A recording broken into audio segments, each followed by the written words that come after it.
What's good, y'all? I'm here to talk about the buffs and changes I've made for Ribombee in my ROM hack. So before I get into explaining the ability choices, I just realized I cropped out the explanation above. So look at the top, look at the screen right now. Look, it's changing right in front of your eyes. Isn't this crazy? Hold on, y'all. There you go. There's some little text for you, so you can read that while I talk or pause and read. I know some of you guys like to pause at the beginning of these and read and then watch. I don't know. Let me know what you guys like. What's your process for these, right? I'm curious if you're a returning viewer. If you're new here, though, I appreciate you click on the video. Make sure if you're new or returning, you drop a comment. Let me know. If you are new or returning, it's good for me to know. But if you are new here, I really recommend you pause the video and read the description. I've got a bullet point list explaining all of the basics about the ROM hack and the way it's balanced. So make sure you do that. Really important stuff. And then most importantly, when you're done with the video, don't click off yet because it'll mess up the watch time. But when you're done, you can check out the move guide. I have every single move in the game categorized into all of these categories you see on screen. Really, really important. Give these a look. You won't regret it. It's important to understand how the game works. But with all that being said, Ribombee and Cutie yeah. So first thing I want to address is just the choice for Fairy Aura because I know some people Fairy Aura and Dark Aura are not exclusive in this ROM hack at all, although they're not used that often, mostly because they're just kind of boring.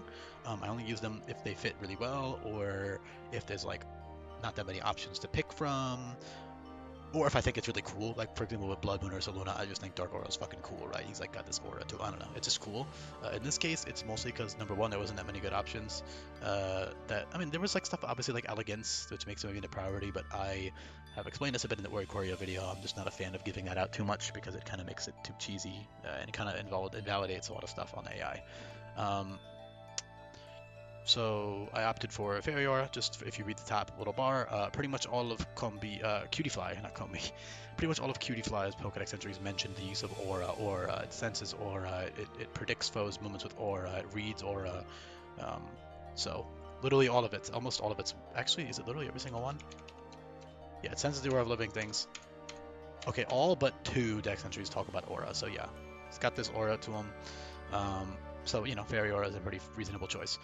Keep in mind though that Fairy Aura does also boost Fairy moves on the opponent's side too, so you actually you don't resist, you never resisted Fairy, but you actually become almost like, you take 30% more damage from Fairy moves basically. If it's a stab Fairy move, then you're taking like, almost an adaptability boosted Fairy move at that point, because if you do the math, it's a 95% boost, and adaptability is a 2 times boost or 195% boost. You get the point. Point being, Fairy Aura is 5% weaker than adaptability for Fairy moves, so that's good. And then you have Grassy Surge, which is a really cool ability I chose based on their whole like pollination, nature, kind, pollen vibes. I think it fits their vibes, and I think it's really cool and unique. Initially I had Levitate, but then I mean Levitate is good, right? Because even though they resist ground, it's number one, it's always nice to have an immunity. Number two, I just like giving Levitate the things that should have it, especially when there's 3 ability slots. It's kind of nice. But I really thought Grassy Surge made them more unique because honestly, Fairy Aura and Serene Grace are really fucking boring to me. Both of those are super boring, in my opinion. They're good and they're very effective buffs, but they're just kind of not fun to use, in my opinion. Fairy Aura is pretty fun, I guess, but I don't know, not the most interesting, right? And then Serene Grace, you guys know my opinion on that ability. Um, so I opted for Grassy Surge because it's unique, it's cool. I like giving terrain abilities and weather abilities to Pokemon that are not that type, so it gives them like almost like a pseudo triple typing. So in this case, you get healing for your team, you get team support, you activate nature. It's not nature power. You activate Terrain Pulse, which every special attacker in the game gets. So you give all your special attackers access to Grass move. You get a little bit of healing. You get overriding other terrain. If there's like a Psychic Surge boss or a Electric Surge boss, you can override that, which is pretty good. And yeah, it's just a useful ability to have. With 3 ability slots, you can always switch between them, right? And then just giving you that triple stab with that. It's not actually literally stab, but I did give them really strong grass moves early on, like Leaf Storm at level 47, Petal Dance at 33, Petal Blizzard at On Evolution at level 20. Petal Blizzard is a 90 power special move that drops attack and special attack, so that's a really good move on Evolution. It gives them like a really strong 3rd stab option basically for that point in the game. And that Leaf Storm at 47 is cool too. So yeah, always really fun. I like Grassy Surge a lot, probably my favorite ability on them. And then Serene Grace is Serene Grace. If you guys are returning viewers, you know the drill here already. The main thing is just Revelation Dance. It gives you +1 special attack now. It works like Fiery Dance. They've got the Serene Grace vibes, the design for it. It makes a lot of sense, so that's why I chose it. Also, I didn't mention this in the Ori Choreo video, by the way, but if you're coming off, I don't want to fucking re-record it, but I will say the reason I picked adaptability, by the way, is because, I mean, it should be obvious, but if it's not, it's because they adapt to their surroundings by eating the different nectar and changing their entire, any Pokemon that can, like, change forms like that, I think fits adaptability. Stuff like Deoxys as well, and, Sawsbuck, shit like that. Pokemon like that, like, have multiple forms like that, especially if it's based on the environment, I think adaptability makes a lot of sense. Anyway, yeah, Swing Grace Revelation Dance. It's very fast, right? So if you get a plus speed nature or a Ribombee, you're going absolutely crazy. If most likely you're not going to get one. If you get, the neutral speed nature, which is most likely, then you're not outspeeding you're not outspeeding base 110. You're only outspeeding base 107 and below. But that's still good. Still very good for the AI. For AI level speed tiers, it's very good. But you'll still need to use Scarf a lot if you don't get a plus speed nature, which is good. That's balanced. But if you get a plus speed nature, then yeah, you're going pretty crazy. You can do all sorts of defensive items or even just like Specs Revelation Dance, and you just kind of snowball like crazy. You've also got Bug Bomber, which breaks through Focus Sash and Sturdy and Energy Shield and all that stuff. Bug Bomber, if you don't know, if you're new here, is special bug type Surging Strike, so that's a really good, strong option. Fun fact, I believe Bug Bomber's animation actually comes from Pollen Puff's original animation. Or is it Lunge into Bug Bomber? Yeah, sorry. That was a Sweltering Sun thing. Animation stuff is tricky in this game sometimes because it changes throughout the gens, but yeah, Lunge is now Bug Bomber, and then Lunge comes from a different move. You don't need to know all that information. It's interesting, but it's not it might be confusing. So, well, let me go back. I lost my place in the document. Give me 2 seconds, guys.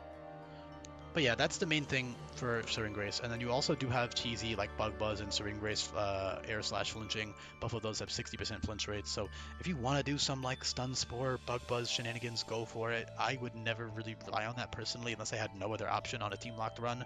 If you're 6 minutes into the video and you don't know what Teamlocked is, pause the video, read the description. But for those of you who do know what that is, then you know what I'm trying to get at here. It's not very consistent or reliable. Cutie Fly is cool. I gave them swiftness, number one, because they're just a fast little guy, and number two, the whole Pokedex, like talking about how they can sense auras and like dodge attacks because of it.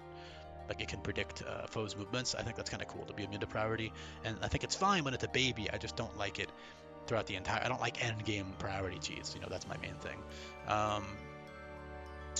Even Extrasensory has a high flinch rate, by the way. It's the same flinch rate as Air Slash and Bug Buzz, I believe. So that's also good in this game. Obviously in Vanilla, I'm pretty sure it's 20% flinch, but pretty sure I made it 30. Most of the flinching stuff is just so the AI can abuse it against you. So basically, like, what's her name? Katie, the bug gym leader. She's gonna have like a Ribombee and she'll flinch your ass. So shit like that is good. And she'll boost herself up and stuff. Springtide Storm is a really good cheesy move because, especially if you got a plus speed nature or if you use like agility Ribombee with Revelation Dance, one of the main things that'll stop you, stop your sweep, right, with Revelation Dance is something along the line. First of all, you have decent coverage, so you don't even need to spam Revelation Dance. You can use your coverage moves too, or high base power stabs like Eternal Beam or Radiant Outburst, which are Recoil and Draco Meteor variants of Fairy moves. But yeah, Bug Bomber breaks through Focus Sash and all that stuff. So one of the main things that'll stop you is Quick Claw or faster Pokemon, or priority. So you can cheese both priority and Quick Claw with that flinching Springtide Storm. Not to mention it also heals you a little bit, which is pretty cool. But the main use of that on Ribombee is for that. Although you can use them defensively. I mean, they have good resistances as a bug fairy, right? You're 4 times resist fighting, you resist grass, you resist ground, so you have a lot of really useful resists. You're immune to dragon, cool stuff like that. But the main thing is just that offensive flinch with Springtide Storm on them, which is why it's level 60, right? Because they're just so fast, it's kind of cheesy. And they have that Serene Grace Revelation Dance stuff. Moonblast is also a decent option with Serene Grace. It always drops both offensive stats, which sounds really good, but like, it's good, but I don't know. I feel like you're better off doing that with lower base power moves if you want to debuff something. It's not useless, it's still useful. Just, I don't know. Especially on something, I don't know. I don't want to get into the nitty gritty of it because I don't have time in all these videos, especially because I'm trying to bulk record, but you guys get the idea. Sleep Powder is good. Good old wide lens Sleep Powder won't miss, so that's consistent sleep. Sticky Web is great. Sticky Web plus Revelation Dance is pretty crazy. Of course, that's banking on the fact that number one, you can get off the web safely, and number two, you're not prevented from getting off the web by like anti-setup stuff like Taunt or something, Magic Bounce, whatever. And then also the fact that if that Pokemon's even affected by the webs in the first place, if they're not grounded or not. Aromatic Mist is a really cool debuffing move. Also, Befriend and Charm are good old reliable. Befriend is Special Charm. But Aromatic Mist is really cool. So Sweet Scent for early on is cool. Also, Floral Healing is super dope.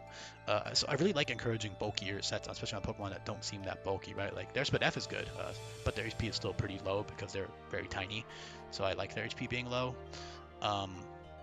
And physically, they're pretty frail. Although with max HP and defense, you can still tank physical hits if you need to for certain scenarios, right? That's the beauty of a ROM hack like this with all of the customizability on your Pokemon. But um, yeah, floor holding is really cool because, especially early game, because it gives you 2/3 HP in grassy terrain, so that's fun. Sweet Scent drops special attack and special defense, and then Aromatic Mist is kind of like a beefed up version of that. That's exclusive. So Aromatic Mist drops special attack, special defense, and attack by -2, so that's really good.